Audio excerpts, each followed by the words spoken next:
Okay, everybody. This year we decided that instead of running one jam after the other and just not really planning them, but just trying to do them ad hoc, we thought we'd come up with a plan for the year. Cunning plan. A cunning plan. I'll have a rummage round and see what I can find. Right, on the 10th of May, this is our current plan. It may change, but we're hoping it won't. The date should stay the same. The date should stay the same. In the morning we're going to do a programming workshop, which is exactly what we've done this time. Subject to be determined, but we're hopeful that something will occur. And in the afternoon we're going to still have some vendors, but the vendors will probably be up on the mezzanine level. And in the main foyer and in the meeting room we're going to have some hack tables. So you'll be able to get kits at the jam and work on them. There'll be some soldering stations where there'll be some soldering training, put it that way. Don't touch the hot end. Don't touch the hot end, yeah. So if you want to learn how to solder, we'll have some experts, and they are experts on hand to learn the first aid. train you. Yeah. And there'll be small programming workshops and small breadboarding exercises, so that if you've never got into the nitty gritty of putting wires into breadboard and making LEDs come on, there'll be that kind of thing as well. In the main lecture theatre, we're going to be focusing on education because the national curriculum has not long changed, and in September, computing is going to be a mandatory element of the national curriculum. And we want to go along with the aims of the foundation and reach out to teachers and try and get them enthused about the pie and show them what can be done with it.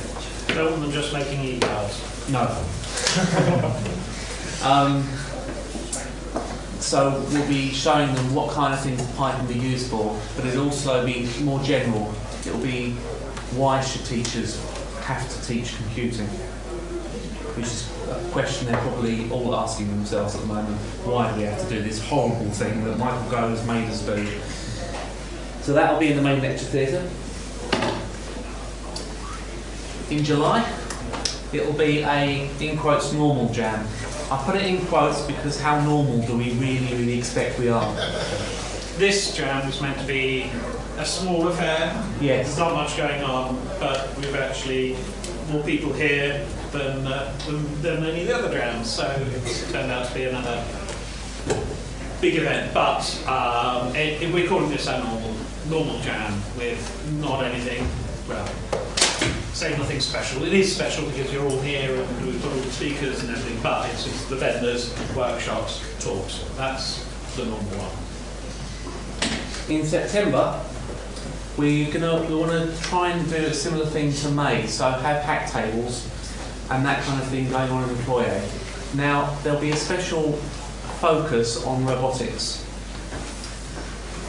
Not because we want to focus only on robotics, but there's a reason why we want to do something on robotics, which you'll find out for the December one. And there'll be a normal load of presentations going on in the lecture theatre. So what we're expecting is the hack tables out in the main foyer to carry on throughout the presentations, and then the presentations will be probably a more intimate, less attended affair, so we'll probably try and get some kind of niche presentations going. And in December, he says, holding his breath. In December, we're planning to have a Pie Wars. I don't know whether many of you or any of you remember Robot Wars. Yeah. Back in the 90s, I think it was, early 2000s. I remember my daughter being in a rocking chair at some year watching it. I loved it. But what we're planning is not destructive like Robot Wars, because if we've got children entering, we don't want them losing their prized possession. Michael would win. Yeah. They're going to have a category of their own. This will be our house robot. But basically we'll have a number of challenges. We haven't decided exactly what those challenges are yet. But they're likely to be things like line following, going up to walls, going around an obstacle course, that sort of thing. And robots can enter one or any of the different categories we'll have, which we haven't set in stone yet. But basically, it's a challenge for people to program and run their robots. He says as one goes through to basically have a bit of a fun competition for everybody. So leading up to December, we've got the May where we're starting. Want to start people actually putting things together, having some ideas, learning how to use sensors in these workshops. Then the September one is more of the same, but concentrating on the robots. And then the December, I know that's 10 months away, 11 months away. We're thinking ahead, but we want Robot Wars. That's our plan. We came up from somebody saying, "How about Robot Wars next time?" We were going, "No." After yes. Flamethrowers will not be allowed. No. Axes? Axes, no, they're out. Basically non-destructive at the moment. And there may be some battles, but we Unofficial. yeah. But the closest you're going to get to combative is two robots push each other out of a circle. Sumo robots. Yeah. Firing Nerf guns at each other. Depending on how this one goes, there may be more in future. We'll just see what sort of entries we have and whether people really up for it, and want to build bigger and better robots after that. There will be an upper spending limit. Yes. So in other words, they can't enter. They wouldn't. We had an idea of a self-navigating maze. They wouldn't even fit in it. They'd roll over.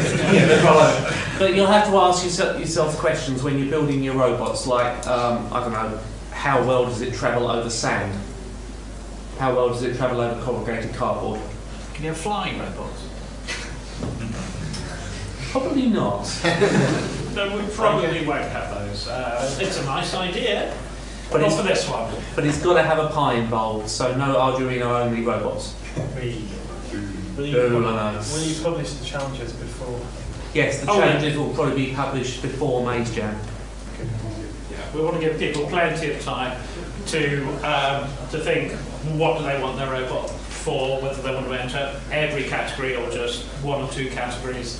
And then use the jams as well as their own time in between jams to build and get the skills to build and make their robots.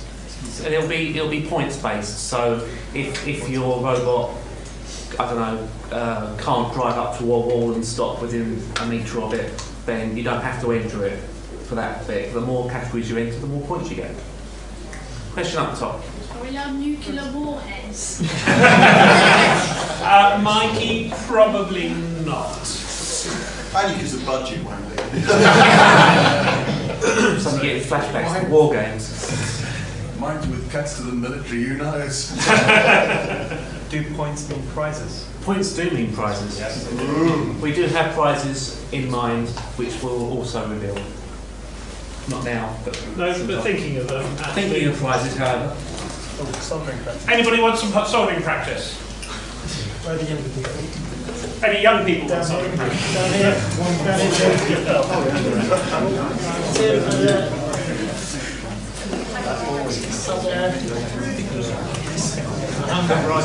Come a bit closer. These are all courtesy of a little online company called Fortronics, who have been very kind and they sent us all this stuff. It's great. These ones are called G cards. So go and get rid of all this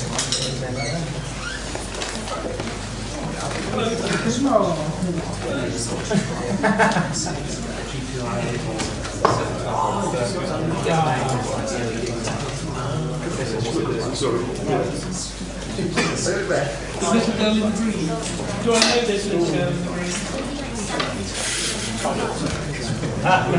Is there anybody here who's under 16 who doesn't have a Raspberry Pi?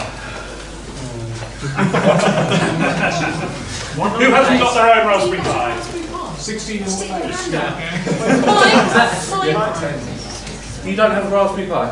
Come and see me at the end after this. Guess what you're getting?